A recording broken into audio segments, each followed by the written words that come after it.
What's up, tennis fans? Sleepy Picks here. We called Rublev to win in three. We called Feast to win in three. Now here they are playing in the final. Let's recap those semifinals of the Barcelona Open. First match was between Rublev and Medjedovic, and this was a very tricky match at the beginning for Rublev. The one thing that I love that he brought was his ability to just redirect the power of Medjedovic. It felt like the bigger Medjedovic hit, the faster it was coming back at him, and the faster he had to move to the next ball. Rublev just not giving up the baseline at all, and I think that really helped him in the long run to kind of neutralize some of that power that he was going to get from Medjedovic. We were wondering how Rublev was going to handle the power mixed in with the touch, the drop shot of Medjedovic, and he did it really well. I mean, he stood up on the baseline, which not only allows you to kind of move the ball around using the power of the opponent, but it also gives you a little bit more. You're not so far back where you have to defend a really tough drop shot. He was able to get to a lot of those drops. In the first set, Medjedovic able to win the first, but Rublev had tons of chances to break and just couldn't get a return back in. And these weren't even hard returns. A lot of these were second serve returns that Rublev was just dumping into the net or missing long. And drops the first set. It was a really tricky set. Honestly, if Rublev breaks in that moment, I think he probably wins that set and wins in straights.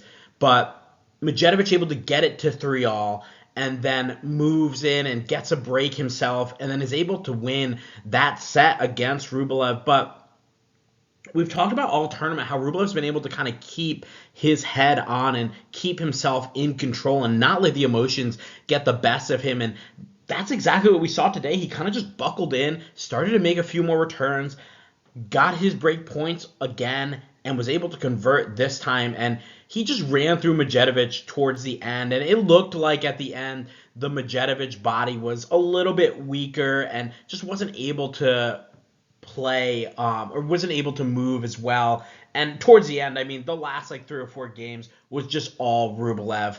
And got to give him credit here for just wearing down Medjedovic. And this is a very good win. Medjedovic, a very solid clay courter. We talked about how good his clay court record has been this year. But Rublev moves on 3-6, 6-2, 6-2. He's into the final. And this to me was the match of the day amongst the 4 semifinals that we had in Barcelona here and then in Munich. I mean, could these guys have hit the ball any harder? This was insane. The first set was just unreal tennis. These guys just roping shots back and forth. Feast played a little bit sloppy to give that break away to Jodar, but we gotta credit Jodar just putting so much pressure on Feast with that big forehand, and Feast missing a few shots to lose the set 6-3. Then he just continues to come at Jodar, and I loved what I saw. There wasn't even like a second guess of like, oh, maybe I should play a little bit more defensively. No, I'm going to play the same way that I played in the first set. And let me see if this guy can actually do this for 3 sets. And guess what? He couldn't. So he's able to just pummel that forehand. I mean, it was incredible stuff. The way he moved so well on the clay, getting and retrieving a lot of these big Jodar shots, and then able to change his defense back onto offense. How many times do we see Feast all the way in the back of the court, but then eventually Feast able to work his way up and win the point? And that's something that Rafa Jodar is going to have to learn to do and be able to defend a little bit more. Towards the end of the third set, it was similar to Medjedovic. It was pretty evident that Jodar physically was not going to be able to kind of stay with Feast. And he loses the third set 6-2. But we got to credit him. I mean, he is still young. He's still a teenager. This has been an incredible clay court run that he's had, winning Marrakesh, making it out to the semis of Barcelona. But Feast just a little bit too strong. and just continued to come at him with these big body blows until he knew finally Jodar would break and give him a few breaks and start to kind of like loosen up a little bit, start to miss a little bit. Once those legs went, it was very hard for Jodar to hit the ball, and then also move to the giant Fils forehands. So this was a 3-6, 6-3, 6-2 win for Arthur Fils. He advances to the final. And here's a look at our final preview. Rublev against Fils. Rublev coming in having beaten Novoni in straights, Sonego in straights, Mahatch in straights, drops the first against Medjedovic, and then is able to win 6-2, 6-2. He comes in with a 5-1 clay court record, his only loss coming to Zizouberg's 6-4, 6-1 in Monte Carlo, but that seems like it was so long ago now, with Rublev playing much better tennis here. Rublev was 8-6 last year, 11-6 on the clay the year before. Arthur Fils comes in with wins, a 3-set win over Atman where he saved match points, a straight set win over Nakashima, a straight set win over Lorenzo Massetti, and then a 3-set win over Jodar. Pretty solid clay court wins for Arthur Fils. He is playing good tennis, and it is probably going to take a very tough effort from Rublev to beat Arthur Fils tomorrow in the finals. Fils coming in, he's 4-0 on the clay, having played these 4 matches, 10-4 last year, 14-10 the year before. He likes it out here on the dirt, and I honestly think a lot of that has to do with the fact that he has time to step around and rope that forehand. And again, we talked about that kind of like similar to Kaboli, who played Zverev today. Fils could probably play on sand, and that forehand is still going to be monstrous.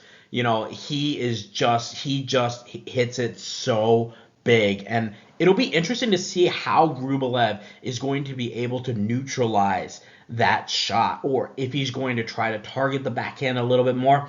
I just think Fils moves so well around it, it's going to be very hard to get the ball away from that side. Looking at their head-to-head, it is 1-1, although Rublev did get a walkover in the French Open last year. We don't count that towards the head-to-head. Rublev able to win in 2024 in Hong Kong, 6-4, 1-6, 6-2 in the quarterfinals.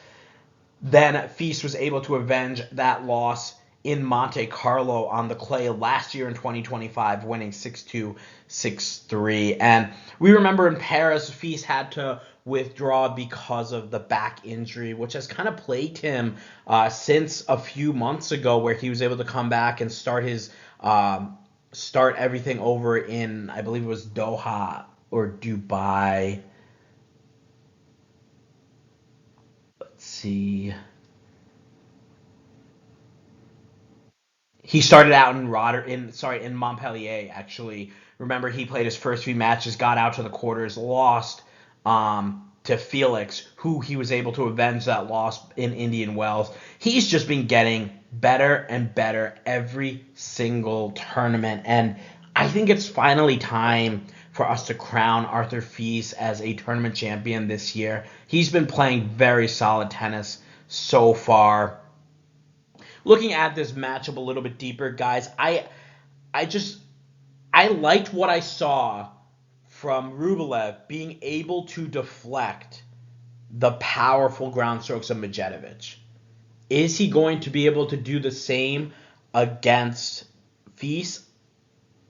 I don't know. My biggest thing is Fils moves that forehand so much better around the court. Medjedovic was going power up the middle, or power just slightly over on the middle, so it was easier for Rublev to take a couple of steps and then deflect and block back easily. Where now we're going to have Fils, he opens the court up a lot more. So it's going to be harder for Rublev to kind of stay on the baseline. It's very hard for me to pick against Fils here. I just love what I've seen from him. Do I think that maybe he could have a bad day? Yes, but we've seen consistently solid days from him against solid players, beating Jodar today, who was undefeated on the clay, and beating Massetti, who we know was one of the top 4 clay quarters last year. Let's take a look at the odds for this match here. We have Feast is favored. Wow. Minus 240 it looks like. Oh, it's up even higher now. Minus 254 here for Arthur Feast. And that makes sense to me, to have him that heavy of a favorite. I think this is going to be a Feast win. I think it's going to be a pretty straightforward Feast win, guys. I just don't know if Rublev has anything to bother Arthur Feast. And you look at let's look at the losses that Arthur. Obviously, he hasn't played a match on clay, but let's take a look at those losses. I mean, Felix in Montpellier, okay, that's a guy that that was his first match back. Lost to Demonard Rotterdam. Demonard won Rotterdam. Lost to Alcaraz in Doha. Okay, we know Alcaraz was able to win Doha. Lost to Zverev at Indian Wells.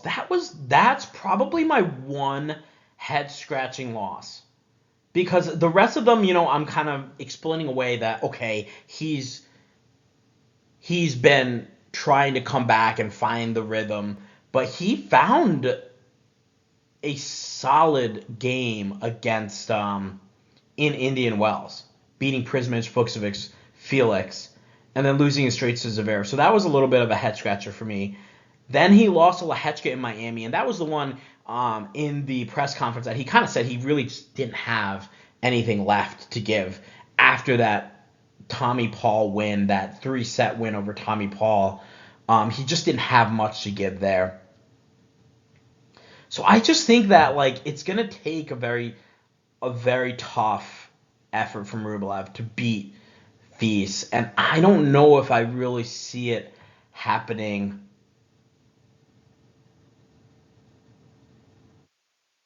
I'm gonna go with Arthur Feast here. I think he's going to win this final, and I think it's going to be in straight sets. I honestly think it's going to be pretty convincing. It wouldn't surprise me if it was 6-4, 6-3, or even 6-3, 6-2, something like that. I just feel like this is going to be Feast all the way here over Rublev. So give me Feast in straights. Here's a look at our semifinal records, and we're pretty happy with this, going 2-0 and calling both of the matches correctly, saying that it was going to be Rublev winning in 3 sets over Medjedovic. I did say that I thought Medjedovic was going to have a chance to win the match, which he didn't, but he did play well for about a set and a half, and then fizzled out a little bit there against Rublev in 3 sets, and then we called Feast in 3 sets as well. And the reason behind that is I really thought Jodar was going to give his best effort, having that clay court record, having this be a little bit on home soil for him, that we were going to see a tough effort from him. But Feast played phenomenally today to get that 3-set win. So 2-0 for us. Hopefully we nail that final pick as well. And as always, guys, thank you so much for watching. Make sure you like and subscribe. Share your picks in the comments. Share the video. We have another video out on the Munich final between Shelton and Caboli. That's going to be an awesome final to watch. We also will have a draw reaction video for the Madrid Masters starting next week. Draw is going to be released on Monday. We'll have a video out shortly after that, so definitely look out for that to keep up on everything tennis. Until then, I'll see you guys in the next video.